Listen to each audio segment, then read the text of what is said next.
तो हमारे साथ हैं कृषि विशेषज्ञ डॉक्टर नरेंद्र सिंह, जो ये बताएंगे कि पॉली हाउस के अंदर संरक्षित खेती जो है उसको करते वक्त क्या क्या सावधानियां बरतनी चाहिए और किस तरीके से अगर कोई रोग आ जाए तो फिर उससे बचाव का क्या तरीका है, कैसे करना चाहिए।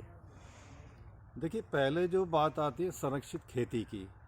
संरक्षित जो शब्द है या प्रोटेक्टिव जो कल्टीवेशन हम कहते हैं, उसका अर्थ ही यही है कि हमें हर एक चीज़ से प्रोटेक्शन देना है फसल को, चाहे वो कीट है, बीमारी है, या बहुत ज़्यादा गर्मी है, या बहुत ज़्यादा सर्दी है, या बहुत ज़्यादा नमी है। इन सारी चीज़ों का समन्वय बैठा के कि पौधे की आवश्यकता क्या है, पौधे की रिक्वायरमेंट क्या है, उसको कितनी नमी चाहिए, कितना तापमान चाहिए जिससे उसकी बढ़वार या ग्रोथ अच्छी हो। तो इसीलिए हम संरक्षित खेती उसको कहते हैं कि सारी चीज़ों को आप संरक्षित करके और फिर उसको मुहैया कराते हो पौधे को। पहली बात तो ये रही। दूसरी बात ये रही कि इसमें में कौन कौन सी फसलें हमें लेनी चाहिए। ख़ास तौर से जहाँ तक देखा जाए, किसान जो हैं, जहाँ तक उनके प्रॉफिट की बात है, लाभ की बात है इस संरक्षित खेती में, उसमें टमाटर है या शिमला मिर्च है, इसके साथ साथ कुछ फूलों की भी फसल ली जा सकती है, जो कि बहुत ज़्यादा लाभदायक होती है। अब आप यहाँ देख रहे हैं इस पॉली हाउस के अंदर, इस पॉली हाउस में शिमला मिर्च लगी हुई है। और शिमला मिर्च जो है एक अच्छी सेहत है, क्रॉप की बहुत अच्छी है, क्योंकि इन्होंने इसको समय पे लगाया है और समय पे इसकी सिंचाई जो भी है सारी चीज़ सुविधा इन्होंने प्रोवाइड की है। इसमें जो ख़ास बात आएगी आगे इस अवस्था में, अगर आप देखेंगे पौधे को ध्यान से, आप दिखाएं इधर कैमरे को, अब नीचे लेके आए आप, तो इसमें कुछ बर्ड्स आती हैं नई, बीच में आती हैं सेंटर में बर्ड, वो जैसे यहाँ पिंचिंग की हुई है, ये जो बर्ड आ रही है बीच की, इस बर्ड को इस अवस्था में हमें निकाल देना है। अब सवाल ये आएगा, किसान भाई पूछेंगे कि भाई क्यों निकाली आपने। इससे क्या होगा कि जितनी बर्ड आती हैं, ये इस शिमला मिर्च की बात नहीं है, किसी भी पौधे में फूल की अवस्था में जब पौधा आता है तो वो खुराक जितनी भी है वो ज़्यादातर ग्रोथ की तरफ जाती है। जहाँ फ्लावर प्रमोडिया हम उसको बोलते हैं, फूल और फल जो बन रहा है उसकी तरफ सबसे ज़्यादा खुराक चली जाती है, तो पौधे की बढ़वार बहुत कम रह जाती है। अब इस अवस्था में अभी हमें फूल फल की आवश्यकता भी नहीं है और हमें खाली पौधे को बढ़ाना है, उस अवस्था में लेके आना है जब वो हमें पूरी अच्छी बढ़िया पैदावार दे। और इसके हम जब पिंचिंग कहते हैं इसको, वैसे साइंस की भाषा में हम पिंचिंग बोलते हैं, करने के बाद इसमें शाखाएँ भी 2 निकलती हैं। वहाँ से तोड़ने से ग्रोथ तो होगी अच्छी, लेकिन 2 शाखाएँ निकलेंगी। हाँ, किसान भाई इस बात का विशेष ध्यान रखें कि अगर 2 शाखाओं के बाद 3-4 शाखाएं आती हैं तो वो हमें बिल्कुल नहीं रखनी है। सिर्फ शिमला मिर्च में 2 ही शाखाएं लेके चलना होता है। ये बात हो गई। वो 2 शाखाएं कैसे, जैसे इस पौधे पे आप थोड़ा बताएंगे कि 2 हाँ, जैसे शाखाएं। आप इस पौधे पे देखिए, यहाँ जो दूसरा पौधा यहाँ दिखाई दे रहा है, एक शाखा आप देख रहे हैं ये चली हुई है, जी एक शाखा ये चल पड़ी है। अब खाली इनको ये 2 शाखाएं लेके चलनी है। जहाँ हमने पिंचिंग करी है, यहाँ भी आप देख सकते हैं कि एक शाखा ये चल पड़ी, आप देख रहे हैं अलग से है जी ये, जी जी। ऐसी एक शाखा ये चल रही है। आगे इस पे बर्ड्स जलेंगे और इस पे फल तो लगेगा। ये 2 ही शाखाएं लेके चलनी है, बाकी 2 इसके शाखाएं अलावा। लेके चलनी है, तीसरी लेके चलनी नहीं है। क्या है उसका कि अगर हम ज़्यादा शाखाएं रखेंगे, फल तो निश्चित तौर से अच्छे आएंगे, ज़्यादा आएंगे, लेकिन उन फलों का साइज़ बहुत छोटा होगा। और साइज़ छोटा होने की वजह से शिमला मिर्च में मार्केटिंग बहुत बड़ी प्रॉब्लम आएगी, क्योंकि मार्केट में एक सही साइज़ की ही डिमांड है। साइज़ अच्छा हो, क्वालिटी अच्छी हो। उसमें क्वालिटी भी बहुत कम आई, कई बार टेढ़ी मेढ़ी शिमला मिर्च हो जाती हैं जो छोटे साइज़ की हैं, उनकी बढ़वार अच्छी ना हो के वो फूलती नहीं है, पूरा एक तरीके से बढ़ता नहीं है फल, जिसकी वजह से लगता है सुकड़ गया, तो क्वालिटेटिव बहुत ज़्यादा पुअर हो जाता है, तो मार्केट में उसकी कीमत मिलती नहीं है। इसके बाद बात आती है टीकम सिंह कि भाई किस तरीके से हमें सिंचाई करनी चाहिए। अब आप यहाँ देख रहे हैं नीचे, अगर आप दिखाएंगे तो ड्रिप इरिगेशन इन्होंने डाला हुआ है, और हर पौधे के पास जो है वो ड्रिप में से जो पाइप गया है, एक सुराख होगा, एक एक सुराख यहाँ से होगा, जिससे कि पानी खाली पौधे के पास आएगा। अब इस ड्रिप इरिगेशन का फ़ायदा क्या है? ड्रिप इरिगेशन के 2 फ़ायदे हैं। सबसे पहली फ़ायदा तो यह है कि सिंचाई परिपूर्ण होती है, थोड़े समय में ही हो जाएगी। पानी की बहुत 70% तक बचत है ड्रिप इरिगेशन से सिंचाई करने पर। और सबसे जो बड़ा फ़ायदा है किसान का, वो ये है कि पानी आप खाली पौधों तक दे रहे हैं, तो दूसरी नालियाँ जो आसपास का क्षेत्र है वहाँ पानी ना होने की वजह से घास नहीं आएगी, सफाई रहेगी पूरी तौर से। और जब घास नहीं आएगी तो बहुत सारे इंसेक्ट, कीट जो हैं वो घास के द्वारा भी घास में अट्रैक्ट होते हैं, और घास से फिर पौधों में हमारे में आते हैं, बीमारी फैलाते हैं। तो ये बहुत बड़ा फ़ायदा है। तीसरा कि जो भी हम इसमें खाद देंगे, अब जैसे सॉल्युबल फर्टिलाइजर देते हैं आजकल कि भाई हमें तरल, जिसको तरल हम खाद भी बोलते हैं, वो आते हैं मार्केट में। तो वो जैसे कि 20-20-20 है या 20-30-40 है, एनपीके का रेशियो होता है। तो उनको भी हम एक ही माध्यम से वहीं से सीधा हम मोटर जहाँ से हमारा पानी चलेगा उसी में हम मिक्स कर देंगे टैंक में, और वहीं से खाद सारा आएगा। और खाद एक तरीके से यूनिफॉर्म मिलेगा हर एक को, कहीं ज़्यादा या कम नहीं होगा, क्योंकि वो सारा ड्रिप के थ्रू जा रहा है। और आप उसमें लेबर भी बचा रहे हैं, उसमें आप समय भी बचा रहे हैं, कीट से भी बचा रहे हैं। इस तरीके से लाभ ही लाभ है इस सिस्टम से। एनपीके जो है, ये आपने शब्द बोला है, बहुत बार बोला जाता है, ये है क्या एक्चुअली में? एनपीके क्या है? देखिए, जो मुख्य तत्व हैं 3 हैं खाद के, नाइट्रोजन, फास्फोरस और पोटास। इसको हम एनपीके बोलते हैं। नाइट्रोजन को N, phosphorus for P, and K से पोटाश। ये 3 का मिक्सचर है, 3 की मेन रिक्वायरमेंट है पौधों की, तो इसलिए एनपीके का मिश्रण मिलता है। और जैसे मैंने बोला 20-20-20, इसका मतलब हुआ कि 20 नाइट्रोजन है उसमें, 20 जो है आपकी फास्फोरस एंड 20 पोटाश है। कई जगह 0-0-50 भी आता है। इसका मतलब नाइट्रोजन उसमें बिल्कुल नहीं है, फास्फोरस 0 है और पोटाश 50% है। इस हिसाब से इस रेशियो में सारे ये मिलते हैं। और समय समय पर पौधों की आवश्यकता के अनुसार, ये नहीं है, इसका एक तरीके से ये कि ये फर्टिलाइजर शेड्यूल होता है कि हमें किस अवस्था में खाद देनी है और कब देनी है, कितनी मात्रा देनी है। ये 2-3 चीज़ें बहुत विशेष ध्यान रखने की बात है। ज़्यादातर किसान जो है वो ऐसे ही अंदाजे से ही कुछ भी डाल देते हैं। तो इस पे आप क्या कहना चाहेंगे कि जो भी इस क्षेत्र में काम कर रहे हैं, जो वैज्ञानिक हैं, उनसे उनको बातचीत करके और निश्चित मात्रा डालनी चाहिए, क्या करना चाहिए? हाँ, देखिए, बहुत अच्छा, बड़ा अहम सवाल है आपका ये। जहाँ तक हम प्रोटेक्टिव कल्टीवेशन या संरक्षित खेती की बात कर रहे हैं पॉली हाउस में, वहाँ तो हर एक चीज़ बिल्कुल वेल सेट है। आपको कम भी नहीं डालनी है और ज़्यादा भी नहीं डालनी है।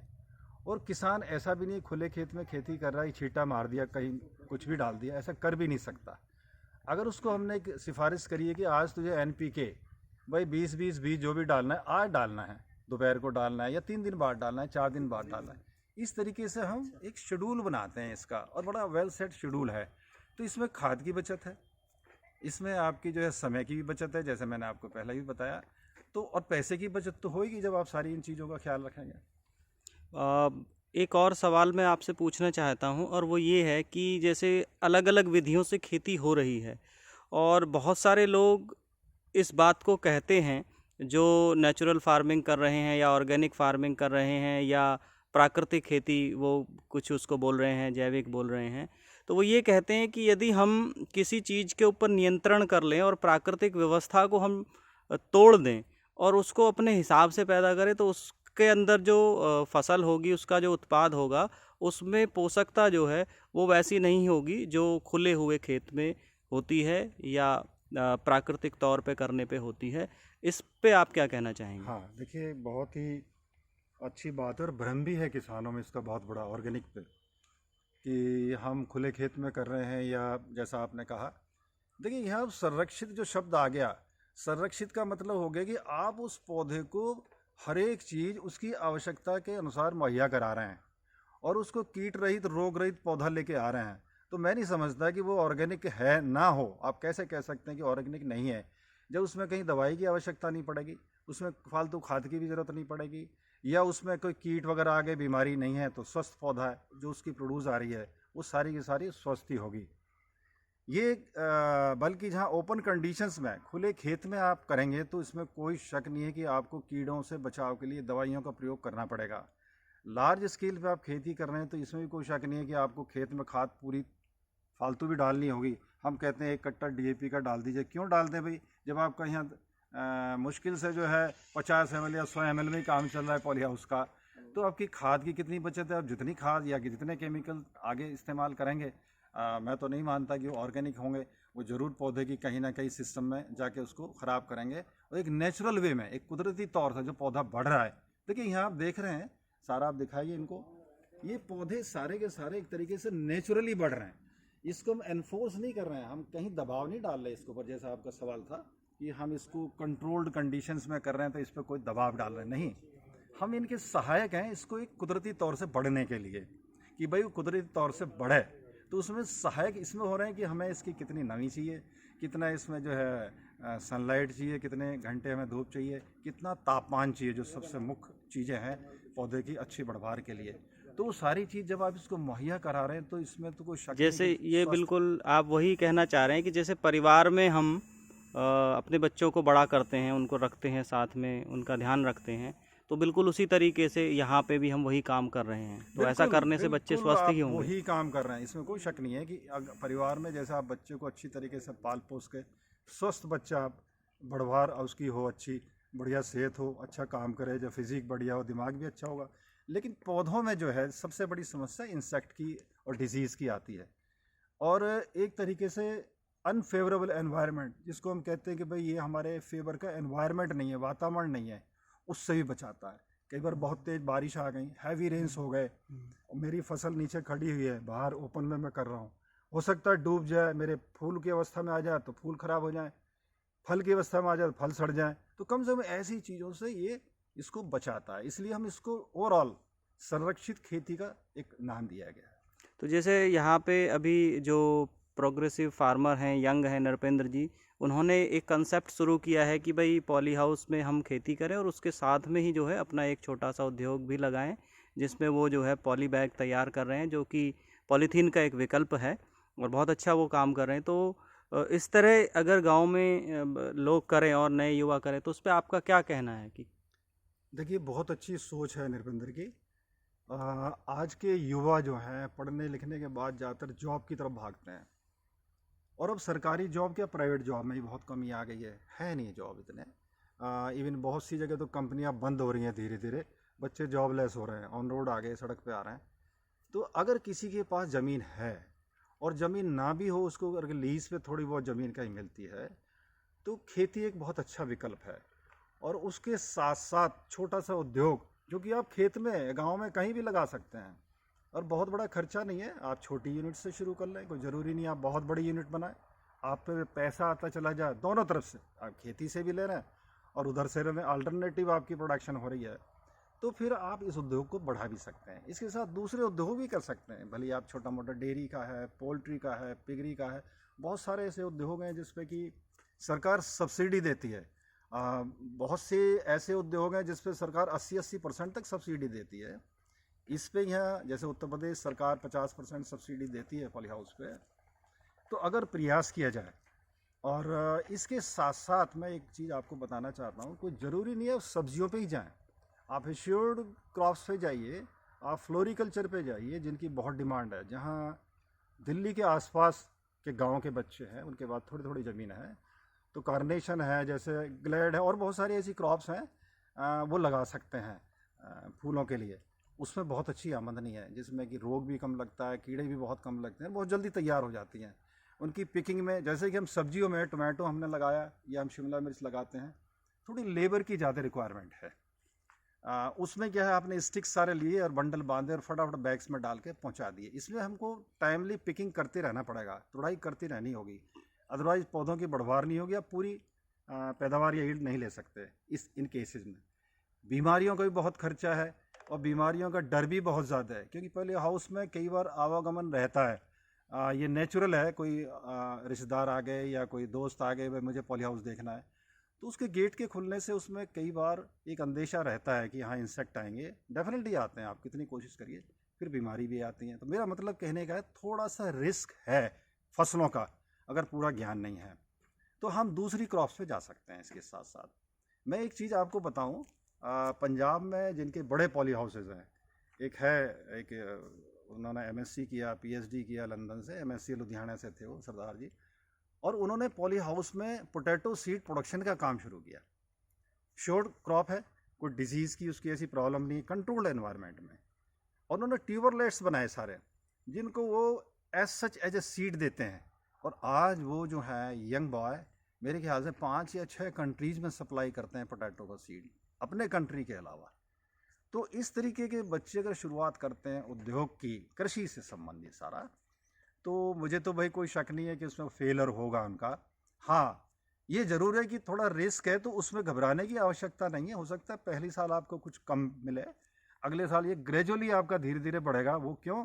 वो तजुर्बे से आपके, आपको एक्सपीरियंस हुआ कि आज मेरी इसमें ये कमी थी, आज ये दिक्कतें आई, और कल को आप उनमें सुधार करते चले जाएंगे। जैसे इन्होंने उद्योग लगाया अपना ये कैरी बैग का, आपने देखा अंदर शुरू में 4 साल मेरे ख्याल से हो गए होंगे इसको। तो शुरू में थोड़ी सी दिक्कतें आई होंगी, भाई टेक्नोलॉजी का पता नहीं रहा, कुछ टेक्निकल पर्सन्स गलत आ जाते हैं, कई बार एक्सप्लॉइट करते हैं। खुद उन्होंने इस चीज़ का ज्ञान लिया कि कहाँ से कौन सी चीज़ ठीक हो सकती है, तो वो खर्चे उन्होंने अपने सारे कम कर लिए। तो पढ़ा लिखा जो नौजवान है उसको बहुत सारी चीज़ें सीखने में समस्या नहीं आती है।